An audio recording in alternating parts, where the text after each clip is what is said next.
டேய் என்னடா திவ்யா எவிக்ட்டுங்கிறீங்க, வெளியில போயிட்டாங்கங்கிறீங்க, மிட் வீக் எவிக்ஷனா இல்ல ஹெல்த் இஷ்யூவா என்னன்னு சொல்லிட்டு தெரியவே இல்லை.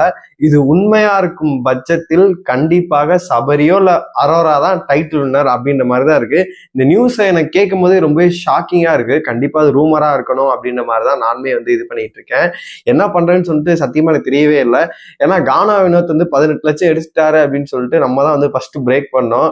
அது நடக்காம இருக்குன்னு சொல்லிட்டு தான் நான் எல்லாரும் ப்ரே பண்ணிட்டு இருந்தேன். மற்ற அது உண்மைன்னு சொல்லிட்டு கன்ஃபார்மே நம்ம டிக்ளேர் பண்ணோம். அதே மாதிரி சாண்ட்ரா அவர்களை எட்டி உதைத்தார்கள். பார்வதி இந்த மாதிரி இதாயிடுச்சு, கார் டாஸ்க்ல மிகப்பெரிய ஒரு கலவரம் நடந்துருச்சு, அவங்களுக்கு ஃபிக்ஸ் வந்துருச்சு அப்படின்ற மாதிரியுமே நம்ம முத நாள் நைட்டே 1:30 மணிக்கே போட்டிருந்தோம். அது நம்மளுக்கு லட்சக்கணக்கில் கூட வியூஸ் போயிட்டு இருந்துச்சு. நான் வியூஸ்க்காக சொல்லவே இல்லை. திவ்யா கனெக்ஷன் இப்ப எவிக்டடு, அவங்க வெளியேறிட்டாங்க, மிட் வீக் எவிக்ஷனா என்னன்னு தெரில அப்படின்ற மாதிரி ஒரு விஷயங்களுமே போயிட்டு இருக்கு.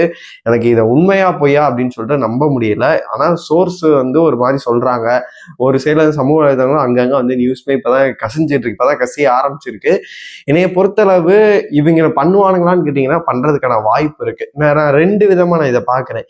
மேபி இன்னைக்கு ஒரு ப்ரோமோ வந்துச்சுல, அது அப்பயே எனக்கு ஒரு டவுட்டா இருந்துச்சு. டைட்டில் வின்னர் கேட்டகரி இவங்க கிடையாது அப்படின்னு சொல்லிட்டு அது ஒரு ப்ரோமோவா ஏன்டா கட் பண்ணி போடுறீங்க?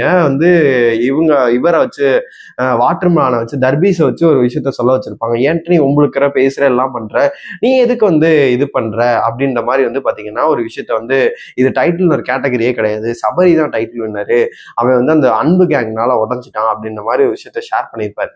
இது 10ஓட 11 போயிருக்கலாம். இப்ப கனி பாத்தீங்கன்னா பார்வதியை பத்தி ஒரு விஷயம் பேசுறாங்க. பார்வதி ஹேட்ஸ் ஆஃப், பார்வதி மாதிரி ஒரு பொண்ணே பார்க்க முடியாதுன்னு சொல்றாங்க. ஏன் அதெல்லாம் ப்ரோமோ போடலாம்ல? அதெல்லாம் போட மாட்டாங்க. இந்த மாதிரி ப்ரோமோ கட்ஸ் நிறையவே இருக்கு. இப்ப நேற்று எடுத்துக்கிட்டீங்க அப்படின்னா அரோராக்கு எதுக்கு நல்ல இதா ப்ரோமோ போடணும்? குறும்படம் எதுக்காக அரோராக்காக போடணும்? அவங்களை எதுக்கு நீங்க காப்பாற்றணும்? இப்ப வினோத் அவர்களும் பாத்தீங்கன்னா அரோராக்கு பிரைஸ் பண்ணி தான் பேசுறாரு, துஷார் அவர்களுக்கும் அரோராக்கு பிரைஸ் பண்ணி தான் பேசுறாரு. ஆனா மேபி பாத்தீங்கன்னா பண்றதுக்கான வாய்ப்பு இருக்கு. நான் அந்த அசீம் சீசன் அப்போ ஒரு வீடியோ இப்பதான் பார்த்தேன். அது பார்க்கும்போது பாத்தீங்கன்னா மிட் வீக் எவிக்ஷன் அப்படின்னு சொல்லிட்டு ஒன்று நடக்குது. அதுல பாத்தீங்கன்னா ஹைட்ராலிக்ல ஏறுறாங்க இறங்குறாங்க, டக்குன்னு ஒருத்தவங்க இதாக வராங்க, பாத்தீங்கன்னா நடக்குது. இந்த சீசனே நம்ம எதிர்பார்க்கவே இல்லை. 5 டாப் 5 கிடையாது, 4 டாப் 5 தான் அப்படின்னு சொல்லிட்டு சாண்ட்ராவை தூக்குறாங்க. இப்ப இருக்க டாப் 5, இப்ப டாப் 4 இருக்காங்க. அரோரா அண்ட் விக்ரம், அப்புறமேட்டு சபரி, ஃபைனலா பாத்தீங்கன்னா திவ்யா அவர்கள் இருக்காங்க. இதுல லட்சக்கணக்கில் ஓட்டு வாங்கிட்டு இருக்கிறது அன்டவுட்லி பாத்தீங்கன்னா திவ்யா அவர்களே தான் ஓடு. திவ்யா தான் டைட்டில், அதுல எந்த ஒரு மாற்று கருத்துமே இல்லை. அப்படி திவ்யா ஒருவேளை இவங்க மிட் வீக் விஷயம் ஏதோ பண்ணி தூக்குறாங்க, இல்ல ஹெல்த் இஷ்யூ ஏதோ மாதிரி அவங்க வெளியேறிட்டாங்க அப்படின்னா கண்டிப்பா அந்த டைட்டில் என்னை பொறுத்த வரைக்கும் சபரிக்கு போகும். இல்லைன்னா இவங்க ஒரு நரேட்டிவ் செட் பண்றாங்க, அந்த ஏஆர்எம் கான்செப்ட் படி பார்க்கும்போது கண்டிப்பா அரோரா கொடுக்கறதுக்கான வாய்ப்பு தான் ரொம்ப அதிகமா இருக்கு. மேபி ரன்னர் அப்பா கூட சபரி வரலாம். 3 பேர் தான் இருக்காங்க. 3 பேரை வச்சு என்ன பண்ண போறாங்க அப்படின்னு சொல்லிட்டு எனக்கு தெரியவே இல்லை. ஏன்னா இந்த சீசன் தான் இருக்கிறதே ஃபைனல் டே. இன்னைக்கு புதன்கிழமை கிட்ட ஆகுது. இப்ப பொங்கல் செலிப்ரேஷன் அந்த மாதிரிதான் போயிட்டு இருக்கணும். இப்போ வீட்டுக்குள்ள எதை மறக்கணும், இப்ப நட்புக்காக ஒரு வீடியோ எல்லாம் போடுறாங்க, அந்த மாதிரிதான் போகணும். ஆனா ஃபுல் அண்ட் ஃபுல் டாக்ஸிக்கா போயிட்டு இருக்கு, ஃபுல் அண்ட் ஃபுல் வன்மமா தான் போயிட்டு இருக்கு. வெளியில இருந்து வந்தவங்க எல்லாமே பாத்தீங்கன்னா வெளியில பாத்துட்டு வந்த விஷயத்த வச்சு உள்ள இருக்க ஃபைனலிஸ்ட எக்ஸ்போஸ் தான் பண்றாங்க. இப்ப சாண்ட்ரா உள்ள வந்தாங்க, திரும்பி கனி அவர்களுக்கும் பிரச்சனை இப்போ போயிட்டு இருக்கு, அமித் அவர்களுக்கு கூட பிரச்சனை போயிட்டு இருக்கு. அதுக்கப்புறம் வியானா போன வாரம் பார்த்தேன் விக்ரம் போட்டு அடின்னு அடிச்சாங்க. அதுக்கப்புறமேட்டு திவ்யா ஏதாச்சும் பேசுவாங்க, திவ்யாவுக்கும் சாண்ட்ராவுக்கும் பிரச்சனைகள் நடக்கும் அப்படின்னு பார்த்தா அது சுமூகமா முடிஞ்சிருச்சு. பாத்தீங்கன்னா இப்ப அவங்க அழுது அந்த நட்பு ஏவியெல்லாம் பார்க்கும்போது எல்லாம் ஃபீல் பண்ணி எழுதுறாங்க. எனக்கு பார்க்கும்போது கிரிஞ்சா இருக்கு. இது எதுக்குடா அழுகுறீங்க, இந்த நல்லா உள்ள ஒண்ணும் இல்லை அப்படின்ற மாதிரிதான் இருந்துச்சு. என்னைய பொறுத்தளவு திவ்யா கணேஷ் வெளியேறிக்கும் பட்சத்தில் டைட்டில் இவங்களுக்கு தான் போறதுக்கான வாய்ப்பு இருக்கு. என்ன தகவல் சொல்றாங்க அப்படின்னா, அவங்க மிட் வீக் எவிக்ஷன் அப்படின்ற ஒரு விஷயம் ஒரு சைடு போகுது, இன்னொரு சைடு ஹெல்த் இஷ்யூ ஏதோ ஆயிடுச்சு, அதனால அவங்க வெளியேறிட்டு, அவங்க ஹெல்த் இஷ்யூ வாய்ப்பே கிடையாது. சப்போஸ் என்னை பொறுத்த வரைக்கும் அப்படி வெளியேறும் பட்சத்தில் சதியினால் தான் வெளியேற்கப்பட்டு இருப்பார்கள். அதுதான் நான் பியூரா நம்புறேன். மற்றபடி வேற எதுவும் அவங்க வெளியேறதுக்கான வாய்ப்பு கிடையவே கிடையாது. இது ஒரு ரூமரா இருக்கும் அப்படின்னு சொல்லிட்டுதான் நான் நினைக்கிறேன். ஏன்னா நம்ம கமெண்ட்ஸ்லயும் கூட நிறைய பேர் போட்டுட்டு இருந்தாங்க அவங்க உறுதி 100% வெளில போயிட்டாங்க அப்படின்னு சொல்லிட்டு. நானும் ஒரு சில சைட்ஸ்ல எல்லாம் பார்த்தேன், அப்படிதான் போகுது. ஆனா அது உண்மையா அப்படின்னு சொல்லிட்டு நம்மளுக்கு சத்தியமா தெரியவே இல்லை.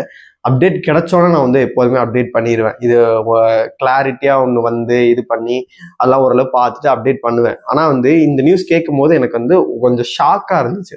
அதனாலதான் நான் உங்கள்கிட்ட இது சேர்க்கிறேன். இது ஃபேக்கா இருக்கணும், இதை உங்களுக்கு தெரிஞ்சிச்சு அப்படின்னா நீங்களுமே கருத்துக்கள் எல்லாம் கமெண்ட் பாக்ஸ்ல சொல்லுங்க. இதை பொறுத்த வரைக்கும் நான் பார்த்த டாப் 5 இப்ப இருக்கவங்க கிடையவே கிடையாது. திவ்யா ஓகே, திவ்யா ஓகேவா இருக்காங்க. அதுக்கு என்ன பாரு, கம்ருதீன், கானா வினோத், திவ்யா, இவங்க 4 பேரு. அப்புறமேட்டு மேபி வேணும் அரோரா அல்லது சபரியை வந்து நான் வந்து கொண்டு வருவேன். இவங்க தான் நான் பார்த்த டாப் 5. ஆனா இவங்க யாருமே பாருங்க இப்போ வீட்டுக்குள்ளே இல்லை. வினோத்தும் போட்டி எடுத்துட்டாரு, பார்வதி கமருதி வந்து ரெட் கார்டு வாங்கிட்டு போயிட்டாங்க. இப்போ திவ்யாவும் போயிட்டாங்க அப்படின்னா சீசன் நம்ம பார்த்து ரிவ்யூ பண்ணதே வேஸ்ட் ஆயிரும். ஏன்னா கடைசி கட்டத்தில் வந்து டிசர்வ் பிளேயர்னா இவங்க மட்டும்தான். திவ்யா தான் வந்து டைட்டில் வின் பண்ணும் அப்படின்னு சொல்லிட்டு நம்ம எல்லாருமே பார்த்துட்டு இருக்கோம். இவங்களும் இல்லப்பா வேற ஒன்று நடக்குதுப்பா உள்ள அப்படின்னா சத்தியமா சொல்றதுக்கு ஒன்றும் இல்லை. ஆல்மோஸ்ட் வந்து இந்த சீசனோட வந்து பார்த்தீங்கன்னா விஜய் டிவியில் டெலிகாஸ்ட் ஆகுது, அது ஏதோ ஒன்று முடிச்சு தொலைணுமே அப்படின்னு சொல்லிட்டு தான் பண்றாங்க. அடுத்த சீசன் வந்து பார்த்தீங்கன்னா கலர்ஸ் தமிழ்ஸ்க்கு போகுது அப்படின்னு ஒரு நியூஸ்மே இருக்கு. அப்புறம் இன்னொரு அப்டேட் என்னன்னா, நான் அடுத்தடுத்த வீடியோக்கள் இந்த பிக் பாஸ் முடிஞ்சோட சொல்லலாம் அப்படின்னு நினைச்சேன். அல்டிமேட்கான ஒரு டாக்ஸ் போயிட்டு இருக்கதாகவும் சொன்னாங்க. ஏன்னா உள்ள வந்து சுபிக்ஷாவும் நான் அல்டிமேட் வருவேன் அப்படின்ற மாதிரி சொன்னாங்க. மேபி அல்டிமேட் வைக்கும் பட்சத்தில் கண்டிப்பா தயவு செஞ்சு பார்வதி அண்ட் கமருதீனை வந்து திரும்பியுமே ஒரு வாய்ப்பு கொடுங்க. ஆல்மோஸ்ட் கொடுத்தீங்க அப்படின்னா கண்டிப்பாவே வேற லெவல்ல இருக்கும். அல்டிமேட் இன்ட்ரெஸ்டா இருக்கும். பார்வதி இருக்கிற வரைக்கும் பார்வதி தான் ப்ரோமோவதியா இருந்தாங்க, பார்வதி தான் கண்டென்ட் கொடுத்துருக்காங்க. அவங்க போன பிறகு கண்டென்ட்டே இங்க வந்து ரொம்பவே பஞ்சமாயிருச்சு அப்படின்னு தான் சொல்லணும். நீங்க சொல்லுங்க, இந்த திவ்யாவோட எவிக்ஷன் அப்படின்னு சொல்லிட்டு ரூமர்ஸ் போயிட்டு இருக்கு, அது ஃபேக்குன்னு நினைக்கிறீங்களா, உண்மை நினைக்கிறீங்களா?